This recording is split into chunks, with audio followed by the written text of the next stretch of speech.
Good evening, everyone, and welcome back to another Supercoach Insider podcast.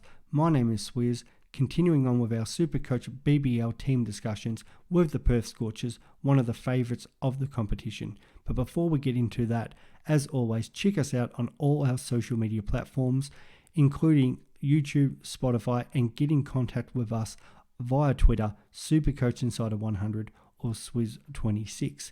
All right, the Perth Scorchers kicking off with a double in Victoria, Geelong and Melbourne. So they are on a lot of people's minds on how many we do start. The problem is they do have a double bye in round 4 and 5. Very favourable fixture because they do have round 2 and 3 at home and their last 2 games at home. And then they have doubles 6 and 7, with one of them at Optus and 3 of them on the road. So not too bad. They're only on those 2 road trips with the rest being played at Optus. They have some players who we can potentially start as either cash cows or players that we can pivot to Adelaide players. But the main Perth players we'll be looking at is come round 6, when you'll be wanting to use one of your boosts to try to maximise the amount of Perth players you have in your team then. So a little bit of future planning with this, but at the same time getting that starting lineup and how many Scorchers you want to start is going to be vital. So we'll start up at the top. So the practice match that the Perth Scorchers played today over at Melbourne at Murdoch Uni, and they had Cooper Connolly opening the batting with Evans on one of the teams. Evans made a quick 40 off 19 balls. And then we had 18 balls, and Cooper Connolly absolutely destroyed it, 95 off 56. At his price of 70k, with Adam Voges, their coach, coming out and saying, we want him to have a more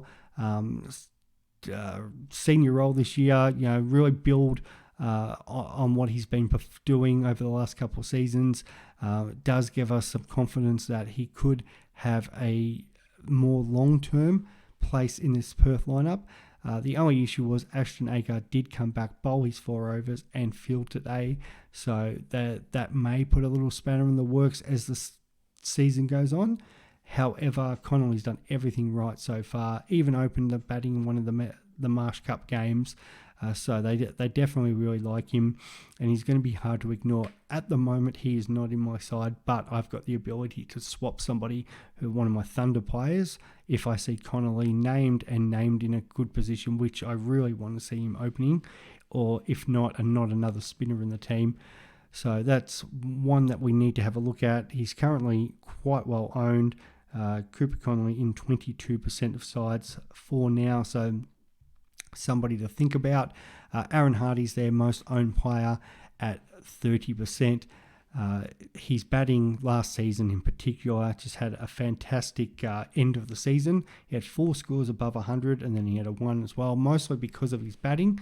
But what we're really hoping is, just like the Australian games over in India, he gets the opportunity with the ball, even potentially open the ball would be great, but not probably unlikely with Richardson and Berendorf there. But as long as he's getting enough to get that economy bonus and bowling those 3 overs, I think we'd be all happy with that.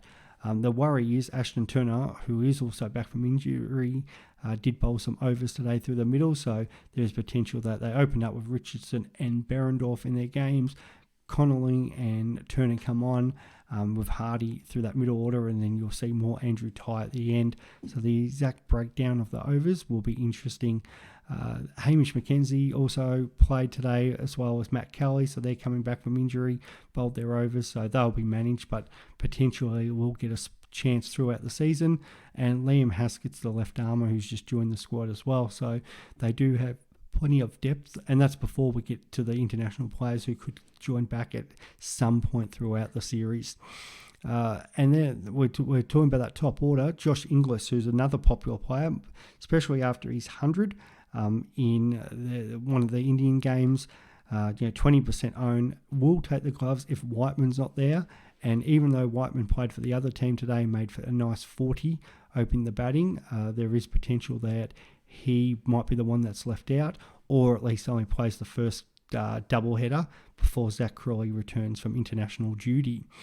In regards to the bowlers, Jai Richardson's one that is sort of perplexed me, in and out of my side, back from injury, was the best player in the competition last year, like as a bowler.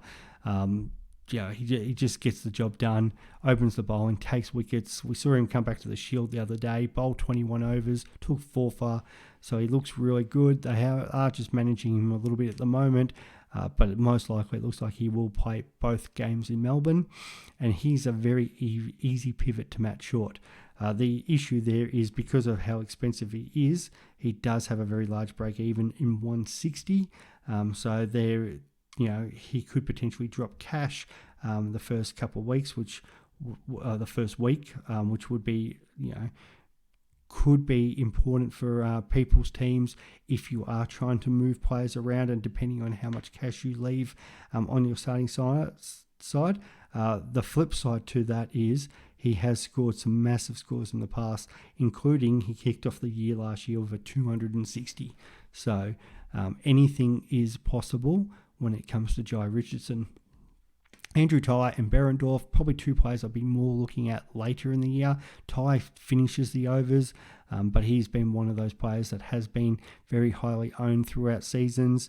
And Behrendorff, who had a fantastic series over in India. There was a game there where I think most of the bowlers, or all the bowlers, went for over 10 and over, and Behrendorff bowled 4 overs, 1 maiden, 1 for 12, and going for 3 and over there. So he was just in a class of his own, and I can see why 10% of players want to start him.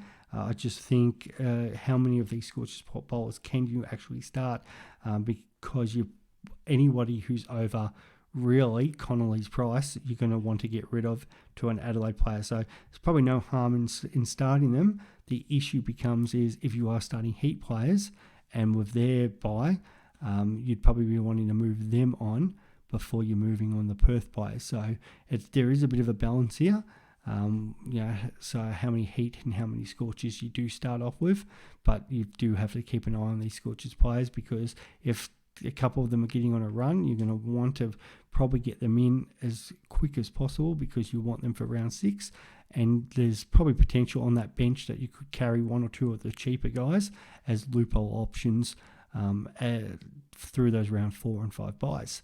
So yeah, bit of food for thought at the moment. Probably the ones I'm really considering is Aaron Hardy, who's in my side at the moment and is a potential captain option if he looks like bowling with the right lineup. Cooper Connolly definitely has to be on your consideration, depending on where he is lining up in that lineup. But even so, even if he is probably batting 7 or 8, just the fact if he's playing as the sole spinner, you've got to consider.